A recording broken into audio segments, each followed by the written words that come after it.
A ver si se capta bien.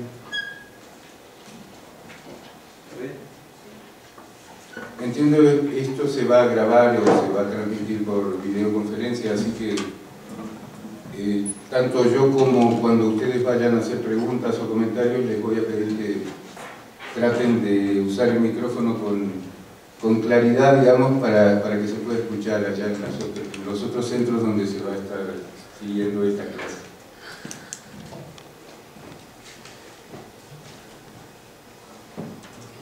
Ah, sí.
Bueno, a mí me toca hablar con ustedes, desarrollar la parte de etnología. Yo no sé si ustedes todos provienen de la antropología, si son licenciados en antropología o tienen algún otro origen. Supongo que unos cuantos son antropólogos y otros provienen de otras disciplinas diversas.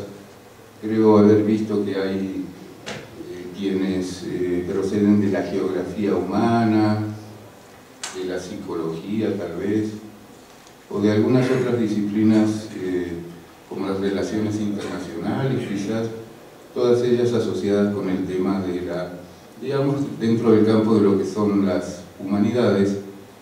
Yo me voy a ocupar de transmitir los elementos más generales y mínimos que pueden permitirles a ustedes superar esta etapa del proceso de ingreso, de selección. Entonces vamos a centrarnos no en una introducción amplia y general a la etnología o a la antropología cultural, etcétera, como tal, sino algo que está más limitado, restringido a las necesidades de este proceso de selección y de examen que van a tener que superar ustedes. Entonces, vamos a tomar temas básicos de la historia del pensamiento antropológico, conceptos muy generales, que permitan tener como una suerte de fundamento general para todos, tanto los que son de la antropología o que vienen de la antropología como a los que no proceden de esta disciplina. A los que vienen de la antropología, bueno, les voy a pedir tolerancia en el sentido de que van a escuchar seguramente cosas que para ustedes son, digamos, temas conocidos, cosas obvias, o pan de cada día quizás, si se ocupan de la investigación o de la docencia ya de esta hermosa disciplina, de esta bellísima ciencia que es la antropología. Y para aquellos que no vienen de la antropología, bueno, serán tal vez refrescar algunas lecturas anteriores, tal vez aprender alguna otra cosa que no sabían, etc. Hay una bibliografía que yo he seleccionado, que es una bibliografía mínima basada en un manual muy usual al menos en la época en que yo estudié mi licenciatura y maestría en antropología, que es el manual de Marvin Harris, un antropólogo norteamericano. El manual está publicado originalmente en 1968.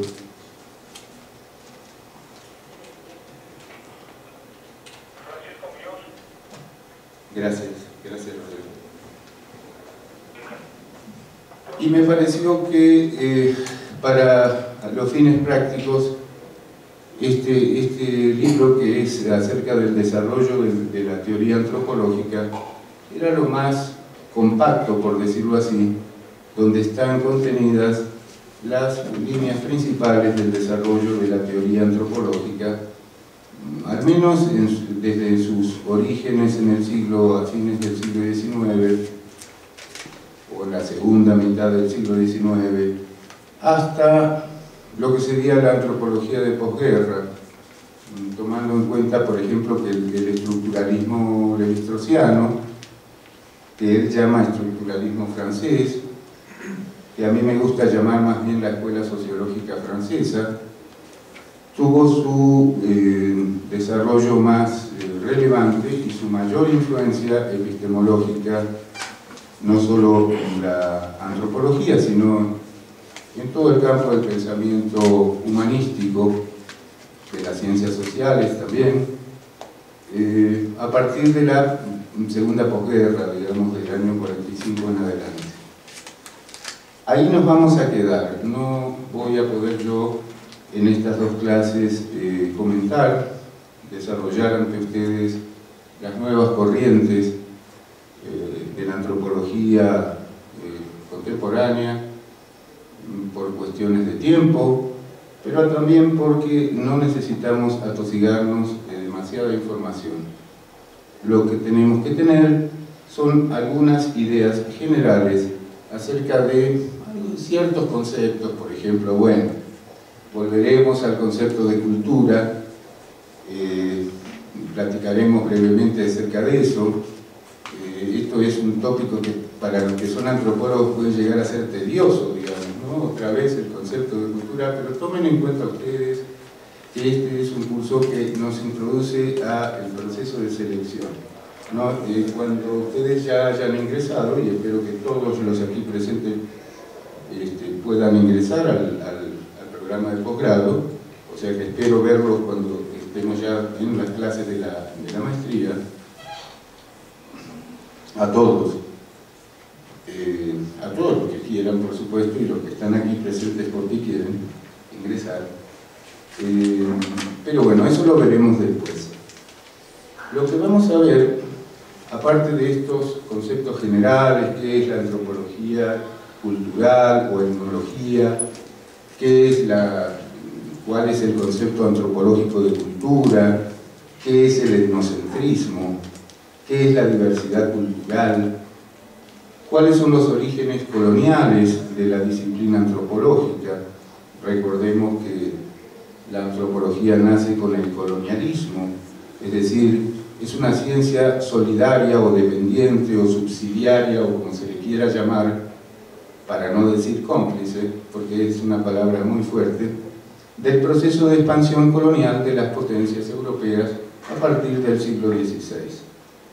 Sabemos, por ejemplo, que Bernardino de Sahagún, el franciscano que estudió las lenguas y culturas del centro de México durante el siglo XVI, uno de ellos, el más relevante, que recogió todos los testimonios acerca de la lengua náhuatl, el conocidísimo Fray Bernardino de Sahagún, es considerado el primer lingüista y etnógrafo aquí en México, en esta región, acerca particularmente de la cultura del centro de México. Es decir, allí ya había etnografía, había lingüística, digamos, con una orientación ideológica muy definida, que es la de la evangelización, con la idea de transmitir la doctrina cristiana en lengua indígena en algún momento, transmitir la enseñanza del latín también a los naturales, como se les llamaba en aquel momento, y allí ya hay una lingüística misionera, como se le llama actualmente, hay una antropología misionera, por decirlo así.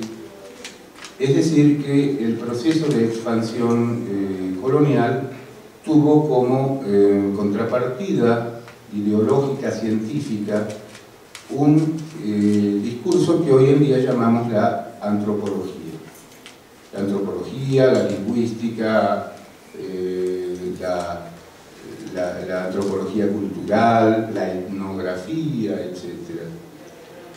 Igualmente en África y en Asia, en otros continentes, la expansión colonial de los países centrales como Gran Bretaña, particularmente Gran Bretaña, dio la gran antropología, la gran tradición, digo grande por el volumen, no es valorativo el término, de la antropología británica, Francia también por su lado, si bien la antropología francesa algo más tardíamente desarrolló los trabajos de campo, y también la antropología norteamericana hizo su parte con los pueblos indígenas de América del Norte y algunos de América Central también o Mesoamérica. Entonces tenemos varias tradiciones, particularmente vamos a referirnos aquí a la tradición del evolucionismo clásico, que se originó en el mundo anglosajón, en lengua inglesa en particular. Interesa mucho esto en qué lengua se escribió, porque la antropología es un discurso, entonces hay que ver en qué lengua está escrita. Este es un detalle importante, ya que cada lengua, de alguna manera, involucra una cosmovisión. Al menos así lo veo yo y lo han visto muchos antropólogos lingüistas que se han ocupado de esta cuestión de la relación entre lengua y cultura. Es decir, no es neutral la lengua en la cual escribimos. La lengua en la cual escribimos o hablamos lleva un contenido ideológico y lleva una estructuración semántica del universo cultural que no podemos dejar de lado. No son simples rótulos las palabras de una lengua.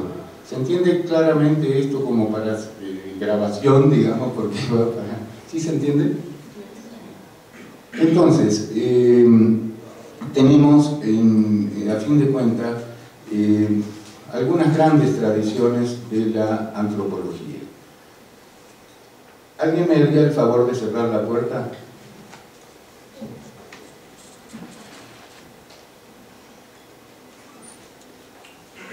Muchísimas gracias.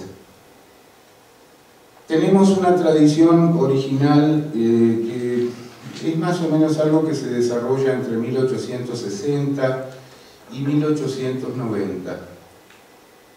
En esa época se da una gran proliferación de obras de autores anglosajones, y pienso, y vamos a hablar fundamentalmente de dos de ellos, a los que se les llamó los evolucionistas de la tradición clásica. Vamos a hablar de la obra de Louis Henry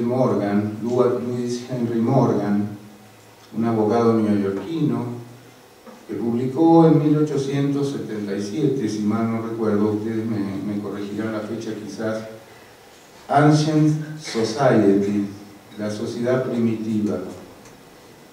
Este es el libro fundacional, quizás, de esta visión evolucionista clásica de la historia de la humanidad, y es probablemente, así en términos de la antropología científica, la primera obra importante de fuste, de alcance teórico, donde se presenta un esquema de evolución de la historia de toda la humanidad a partir de una serie de etapas, ya lo veremos, o periodos étnicos, como él le llamó, que es esta idea de que hay un progreso que va de una etapa inferior del salvajismo a la civilización, siguiendo una línea más o menos fija de escala, digamos. El hombre comienza su camino histórico, la humanidad, al pie de la escala, y por los lentos avances de la ciencia experimental, decía Morgan, va pasando de la etapa inferior del salvajismo a la etapa media del salvajismo, y de allí a la barbarie, y de la barbarie hasta llegar a un estadio civilizatorio que es el más semejante a la sociedad en la cual se estaba desarrollando el discurso del antropólogo, por supuesto. Entonces, esta es más o menos la idea de que hay una evolución en la cual va convergiendo toda la humanidad a través de diversos caminos, no necesariamente fijos, digamos. Nunca han sido los autores importantes tan reduccionistas o tan simplistas o tan ingenuos como suele presentárselos cuando se los critica, ¿no? Siempre es bueno inventarse un hombre de paja para echarle todos los prejuicios a él y entonces hacer uno una buena descripción de la teoría, pero esta es una solución fácil. Los autores siempre han sido más complicados y más ricos cuando uno se pone a leerlos concretamente. Es decir, si nos ponemos a leer el libro de Lewis Henry Morgan, vamos a ver que no era tan ingenuo su evolucionismo, ni tan unilineal, ni tan unilateral, etc. Pero bueno, en términos generales, el evolucionismo plantea esta idea de una evolución universal que conduce a toda la humanidad, bajo el principio de que hay una unidad psíquica de todos los seres humanos, y que al haber una unidad psíquica quiere decir que todos estamos hechos a nivel mental y físico de la misma manera. Somos todos en este sentido psíquicamente iguales.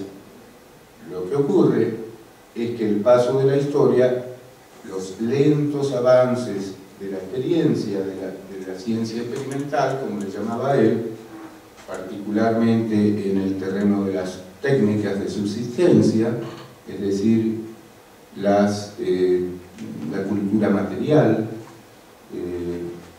ya sea la caza y recolección, la agricultura o la ganadería, la producción de metales, o el contraste entre instrumentos de piedra partida, paleolítico, e instrumentos de piedra pulida, neolítico, o el trabajo de los metales, bronce, hierro, el desarrollo de la escritura como técnica económica de registro de la producción, etc. Bueno, estos lentos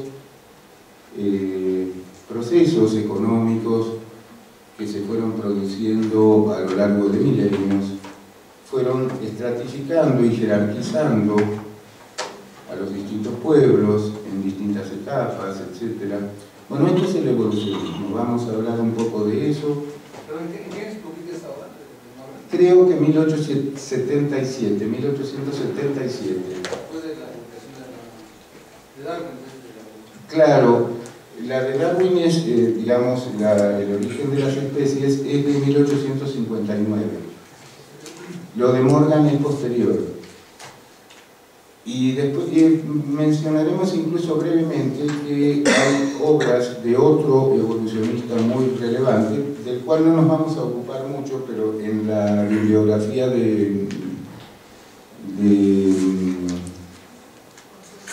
Harris ustedes van a tener mucho, porque a Harris le gusta mucho Spencer, Herbert Spencer. La obra de Spencer es anterior incluso a la obra de Darwin. Es decir, que cuando se dice darwinismo social, se está cometiendo realmente un anacronismo y un error histórico. En todo caso, tendría que ser spencerismo biológico, porque Darwin se inspiró en las ideas tanto de Malthus, aquel economista que hablaba de la struggle for life, de la escasez de alimentos, un economista escocés, muy de moda en el discurso neoliberal actual, por ejemplo, ¿no? No me quiero ir por las ramas, pero me encantaría. Pero acá nos vamos a centrar en eso, sí, es anterior la obra de Darwin, por lo menos la obra del origen de las especies se publicó en 1859 y la obra de Morgan es de los 70, no sé si es 71 o 77, después en todo caso me fijo en el libro.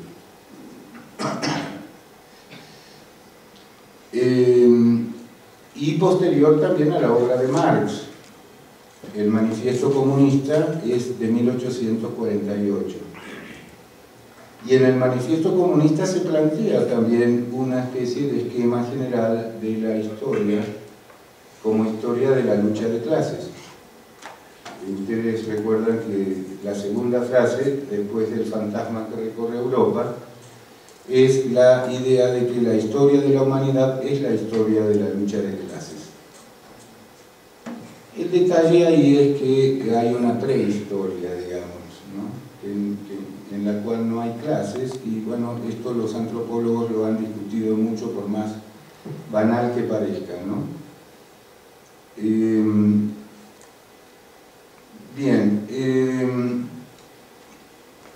Esta es la escuela evolucionista. Vamos a hablar un poquito de Morgan y vamos a hablar un poco de Taylor, de Edward Burnett Taylor, que fue británico y que se ocupó más que de la evolución económica o de las técnicas de subsistencia, como le llamaba Morgan, y más que del parentesco, que también fue un tópico muy importante para Morgan, que dejó algunos conceptos importantes acerca de este tema.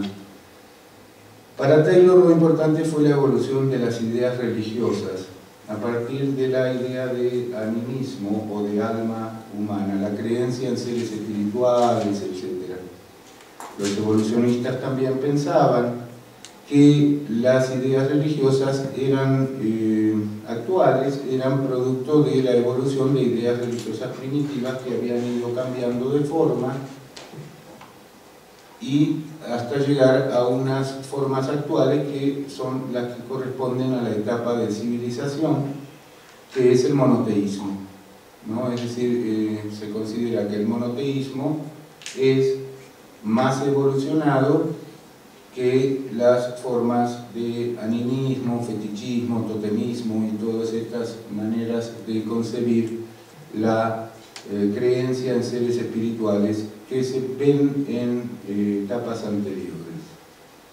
A las ideas que tenían lo que creo que fue Murdoch llamó nuestros contemporáneos primitivos, es decir, los habitantes actuales que viven como si estuvieran en la edad de piedra, esta era la idea. A eso los evolucionistas le llamaban supervivencias, es decir, relictos o vestigios de un pasado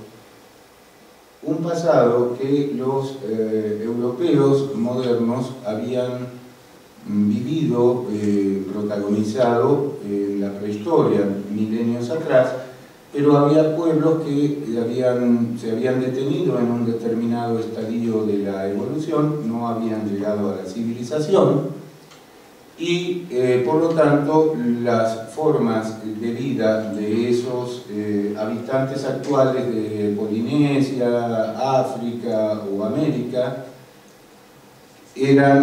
o Asia eran supervivencias culturales de etapas anteriores de la evolución, esta idea de supervivencia. Entonces, esto que hoy en día llamamos la diversidad cultural, y lo exponemos en una suerte de plano sincrónico, de mapa contemporáneo, como si estuviera todo al mismo tiempo, los evolucionistas, siguiendo la idea, digamos, la línea rectora de la epistemología del siglo XIX, desde Darwin o desde la visión historicista que predominaba en aquel momento, la disponían en una línea, en una secuencia temporal. Es decir, la diversidad sí existía, pero estaba proyectada más en el tiempo que en el espacio. ¿Sí me entienden, no? Es decir, en vez de poner el mapa con las distintas culturas distribuidas en distintas regiones o en distintos emplazamientos geográficos, lo que hacían los evolucionistas era ponerlas en una escala de progreso. El progreso es concebido como una especie de escalera que se va ascendiendo, que la humanidad con su esfuerzo, con su trabajo, con su investigación científica, con su investigación experimental, con el desarrollo de técnicas productivas por ensayo y error y una serie de cosas, se ha ido perfeccionando a sí misma. Todo esto tiene una idea, digamos, prometeica, ¿no? Es un concepto de el hombre se hace a sí mismo, el hombre se autoproduce, el hombre busca siempre la mejor técnica, la mejor forma de convivencia, y entonces esta idea está asociada obviamente con el progreso. El futuro es mejor que el pasado. Si hacemos el esfuerzo necesario, mañana vamos a estar mejor que ayer, y esta es una idea de un progreso que de alguna manera es inexorable. Es decir, no se puede detener el tren del progreso, la locomotora del progreso.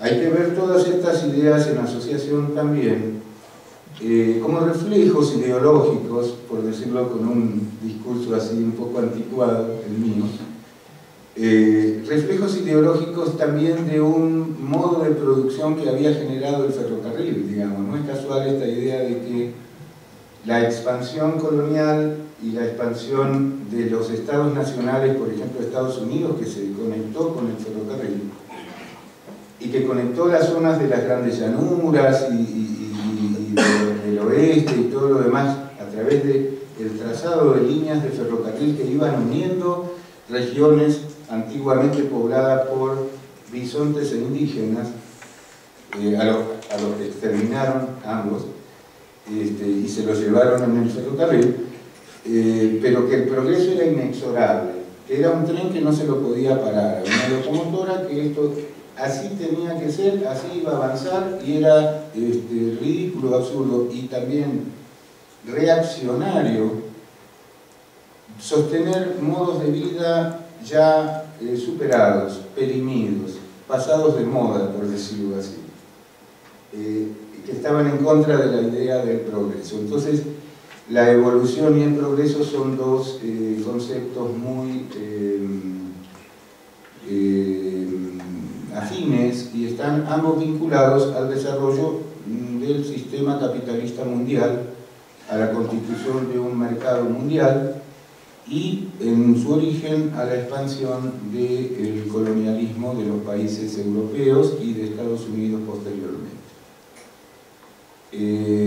Digamos que esta es la matriz ideológica en la cual surge particularmente el colonialismo, asociado a los informes etnográficos o a los informes de misioneros, administradores coloniales, médicos coloniales, militares en las colonias. Imaginen, por ejemplo, la India, un continente,